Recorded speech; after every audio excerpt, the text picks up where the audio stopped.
আসসালামু আলাইকুম বন্ধুরা, স্বাগতম তোমাদেরকে ওয়াইজ পয়েন্টের এই নতুন ভিডিওতে।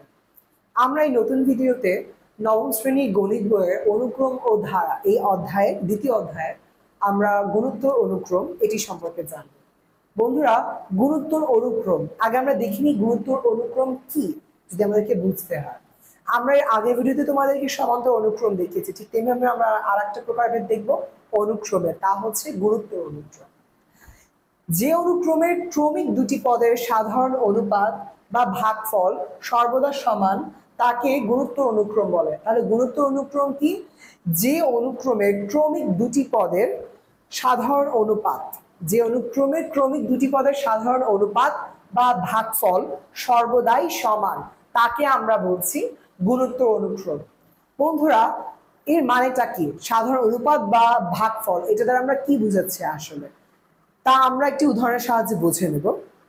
তার আগে একটা জিনিস তোমরা লক্ষ্য করো, আমি এখানে একটি উদাহরণ লিখেছি সবার শেষে। উদাহরণটা দিকে একটু তাকাও।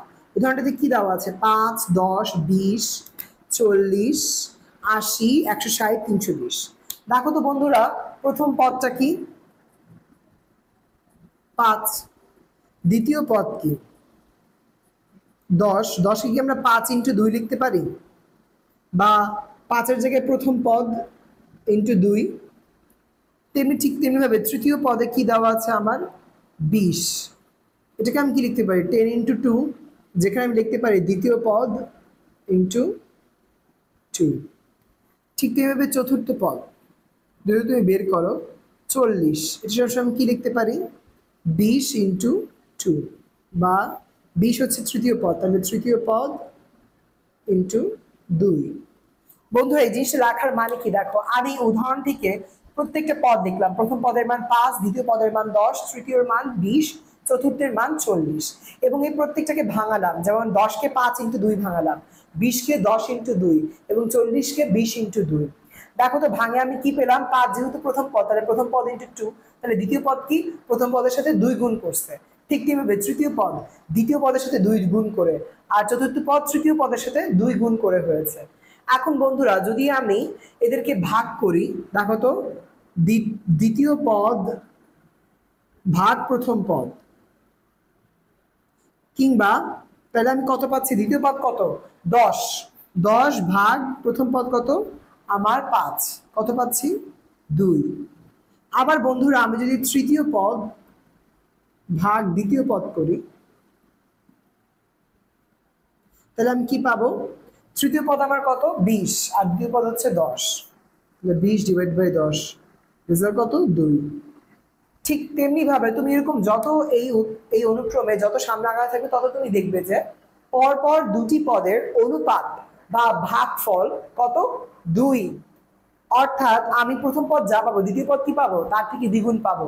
দ্বিতীয় পদ যা পাবো, তৃতীয় পদ তার থেকে আরো দ্বিগুণ পাবো। চতুর্থ পদ আবার দ্বিতীয় পদের থেকে তৃতীয় পদের থেকে দ্বিগুণ পাবো। ঠিক তেমনি যদি তোমাকে যদি বলা হয় পঞ্চম পদ কি হবে, সেটা হবে চতুর্থ পদের থেকে দ্বিগুণ। তাহলে বন্ধুরা, একটা জিনিস খেয়াল করেছো, পরপর দুটি পদ অর্থাৎ ক্রমিক পদগুলোর মধ্যে আমার একটা নির্দিষ্ট সম্পর্ক বজায় থাকছে। সেই সম্পর্কটা কি? সেই সম্পর্কটা হচ্ছে এদের মধ্যে যে ভাগফল আছে তা সবসময় সমান থাকছে। ভাগফল কিংবা এদের সাধারণ অনুপাত সর্বদাই সমান হয়ে যাচ্ছে। তাহলে যে অনুক্রমের পরপর দুটি পদ অর্থাৎ ক্রমিক পদের ভাগফল বা সাধারণ অনুপাত সর্বদাই সমান, তাকে আমি বলবো গুণোত্তর অনুক্রম। তাহলে বন্ধুরা, গুণোত্তর অনুক্রম কি আবার একটু বলি, সেটাই হচ্ছে যে অনুক্রমের ক্রমিক দুটি পদের সাধারণ অনুপাত কিংবা তাদের ভাগফল সর্বদাই সমান, তাকে আমি বলবো গুণোত্তর অনুক্রম। গুণোত্তর অনুক্রমে বন্ধুরা আমাকে দুটি বিষয় জানতে হবে। কি কি?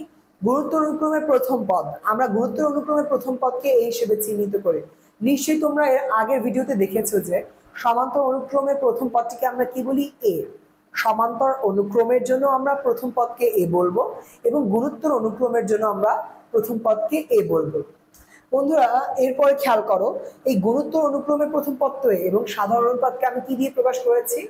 আর দিয়ে, ছোট হাতের আর দিয়ে। তাহলে গুণোত্তর অনুক্রমে সাধারণ অনুপাত হচ্ছে ছোট হাতের আর। আমরা যেরকম সমান্তর অনুক্রমে সাধারণ অন্তর পেয়েছিলাম ছোট হাতের ডি, ঠিক তেমনি ভাবে সাধারণ অনুপাত হচ্ছে গুণোত্তর অনুক্রমের জন্য আর। আর বুঝতেই পারছো যে আমি কেন আরটা আনছি বা সাধারণ পদ আনছি, কারণ এই যে সকল অনুক্রমে আমি আর পাবো, অর্থাৎ পরপর দুটি পদের মধ্যে ভাগফল সমান পাবো বা অনুপাত সমান পাবো, তাকে আমি বলবো গুণোত্তর অনুক্রম। বন্ধুরা, গুণোত্তর অনুক্রমে এবার আমরা একটি সাধারণ পদ নিয়ে কথা বলি। নিশ্চয়ই এর আগের ভিডিওগুলো তোমরা দেখেছো যে সাধারণ পদ কি, তাই না? সাধারণ পদ হচ্ছে সাধারণ বা n তম পদ, এই জিনিসটা একটু মনে রাখা উচিত। সাধারণ পদকে n তম পদও বলে। তো সাধারণ পদ বা n তম পদ দ্বারা বোঝায় এমন একটি পদ যার সাহায্যে তুমি একটি অনুক্রমের অন্যান্য সকল পদের মান বের করতে পারবে। বিশেষ করে যেহেতু এটি একটি গুণোত্তর ধারা, গুণোত্তর অনুক্রম, তাই এর গুণোত্তর অনুক্রমের জন্য আমি একটি কি পাচ্ছি, সাধারণ পদ পাচ্ছি, যেটাকে আমরা গুণোত্তর অনুক্রমের সাধারণ পদ বলবো। কি বলবো? গুণোত্তর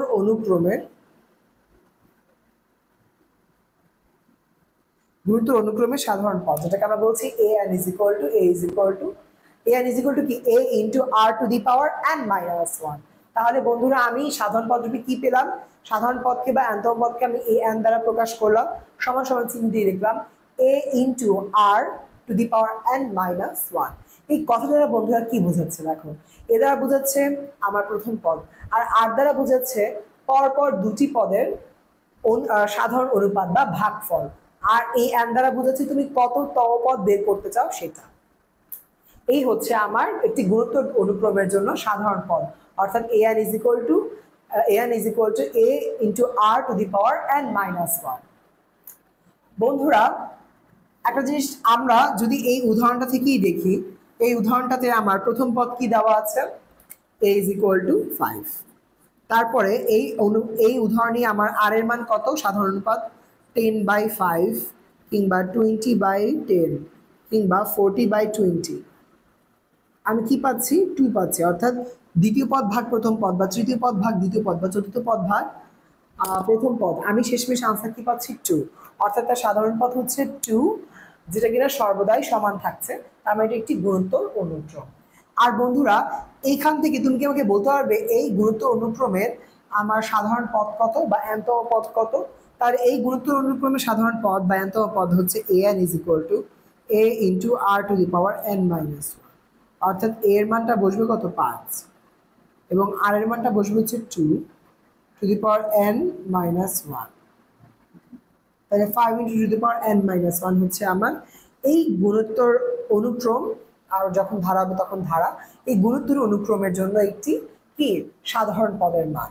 এটাকে যদি আমরা এভাবে ভাঙায় লিখি বন্ধুরা, 5 আর two to the power n minus 1 যদি আমরা এভাবে লিখি, two to the power n divided by 2, সমস্যা আছে? তাহলে এখান থেকে আমি কি লিখতে পারি? 5/2 আর 2 to the power n। এই এতটুকু, এটাই কি আমার এই অনুক্রমের জন্য সাধারণ পদ। অর্থাৎ একটি গুণোত্তর অনুক্রমের সাধারণ পদ হচ্ছে an is equal to a into r to the power n minus 1, যাকে আমরা n-তম পদ বলতে পারি। আশা করি বন্ধু তুমি এটা বুঝেছো। এরপরে বন্ধুরা আমরা একটি গুণোত্তর ধারার বীজগাণিতিক রূপ দেখব। আমরা কি দেখবো এখন? একটি গুণোত্তর ধারার বীজগাণিতিক রূপ। আচ্ছা, বীজগাণিতিক রূপ দ্বারা আমরা কি বোঝাচ্ছি? অর্থাৎ একটি গুণোত্তর ধারার তুমি যে কোনো একটা উদাহরণ নিতে পারো, যদি সেই উদাহরণটা সঠিক কিনা তা আমরা বীজগাণিতিক রূপের সাহায্যে বের করতে পারি বা বীজগাণিতিক রূপের মাধ্যমে মিলিয়ে বের করতে পারি। বন্ধুরা, গুণোত্তর অনুক্রমের বীজগাণিতিক ধারাতে দেখো তো আমি কি লিখেছি। গুণোত্তর অনুক্রমের বীজগাণিতিক রূপ a, ar square, ar cube, dot dot dot, এভাবে চলছে। আচ্ছা বন্ধুরা, খেয়াল করো তো, আমি যদি এই উদাহরণ থেকেই দেখি, আমার a কি? প্রথম পদ বা a কি? এ হচ্ছে গিয়ে আমার 5। তারপরে আমার সাধারণ অনুপাত কি এখানে? সাধারণ অনুপাত আর হচ্ছে গিয়ে 2। তাহলে আমি এই অনুক্রম থেকে কি পেলাম? প্রথম পদ a is equal to 5, সাধারণ অনুপাত r is equal to 2 পেলাম। আচ্ছা, এরপরে বন্ধুরা দেখো তো এখান থেকে আমি কি লিখতে পারি? দ্বিতীয় পদ। দ্বিতীয় পদের মান কত আমার এখানে? 10। বন্ধুরা, এই 10 কি আমি 5 into 2 লিখতে পারি না? আবার বন্ধুরা, এই 5 কি লেখা যায়? a লেখা যায়, আর এই 2 কে r লেখা যায়। এরপরে বন্ধুরা আমরা তৃতীয় পদ দেখি। তৃতীয় পদটা এখানে কত ছিল? 20। তাহলে 20, তৃতীয় পদটা আমার ছিল 20, এটাকে আমি কি লিখতে পারি? 10 × 2। বন্ধুরা খেয়াল করো, এই 10 × 2 কি বলা যায়? 10 মানে কি? দ্বিতীয় পদ না? আর দ্বিতীয় পদের মান আমার দ্বিতীয় পদ, 10 মানে দ্বিতীয় পদ, আর 2। বন্ধুরা এই দ্বিতীয় পদের মান আমার কত বের হয়েছে? এ আর এই 2 মানে কি? একটা আর, গুণ করলে কি হয়? AR²। এখন ঠিক তেমনিভাবে দেখো তো বন্ধুরা, চতুর্থ পদ, চতুর্থ পদ কত? 1 2 3 4, 40। বন্ধুরা চতুর্থ পদ 40, এটাকে আমরা কিভাবে লিখতে পারি? 20 × 2। বন্ধুরা এই 20কে আমি কি বলতে পারি আবার? 20 হচ্ছে তৃতীয় পদ। 20 কি? তৃতীয় পদ, × 2। বন্ধুরা এই তৃতীয় পদে আমি মান কি পেয়েছিলাম? AR²। আর এই 2 এর জন্য আর, মানে AR3। তার মানে বন্ধুরা একটু খেয়াল করো, এই উদাহরণ থেকে আমরা কি পেলাম? প্রথম পদ a = 5, এবং তাদের সাধারণ পদ আমি কি পেয়েছি? বের করে 2। এরপর দেখলাম দ্বিতীয় পদ, তারও কি প্রথম পদের থেকে দ্বিগুণ করলে আমি দ্বিতীয় পদ পাই। তৃতীয় পদ হচ্ছে গিয়ে দ্বিতীয় পদের সাথে আমি আর গুণ করলে কি পাই? তৃতীয় পদ পাই। আবার চতুর্থ পদ হচ্ছে তৃতীয় পদের সাথে আর গুণ করলে আমি কি পাই? চতুর্থ পদ পাই। অর্থাৎ আমি প্রত্যেকটা পদ কিভাবে পাচ্ছি? আর গুণ করে পাচ্ছি, একটা নির্দিষ্ট ভাগফল বজায় রেখে, কিংবা একটা নির্দিষ্ট অনুপাত বজায় রেখে, একটা নির্দিষ্ট গুণফল দিয়ে আমরা কি করছি? পরবর্তী মানগুলো পেয়ে যাচ্ছি। এটাই মূলত তোমাদেরকে দেখানো ছিল যে বীজগাণিতিক রূপটি, বীজগাণিতিক রূপটি কিন্তু এমনি এমনি আসেনি, এটা হচ্ছে এই অঙ্ক থেকে। অর্থাৎ আমার কাছে যদি একটি গুণোত্তর অনুক্রম দেওয়া হয়, সেই গুণোত্তর অনুক্রমের আমার যে উদাহরণ আছে, সেই উদাহরণ থেকে আমি দেখতে পাবো যে প্রত্যেকটা উপাদান, প্রথম পদ, দ্বিতীয় পদ, তৃতীয় পদ, চতুর্থ পদ, পঞ্চম পদ, এরা কি একটি নির্দিষ্ট সংখ্যা গুণ করে সামনে আগাচ্ছে কিনা। যদি তাই হয়, কিংবা যদি আমরা একটু উল্টাইয়া দেখি, যে যে অনুক্রমে আমি পরপর দুটি পদের সাধারণ অনুপাত বা ভাগফল সমান পাবো, তাকে আমি কি বলছি?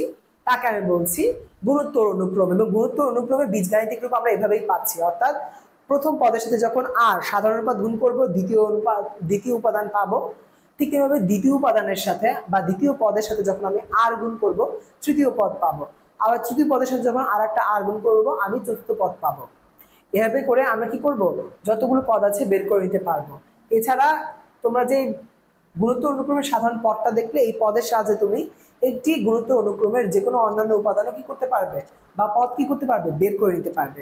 আশা করি গুণোত্তর অনুক্রমের সংজ্ঞা, তার সাধারণ পদ, তার বীজগাণিতিক রূপ, এই বিষয়ে তোমরা একটি বিস্তারিত ধারণা পেয়েছো এবং তা বুঝতে পেরেছো।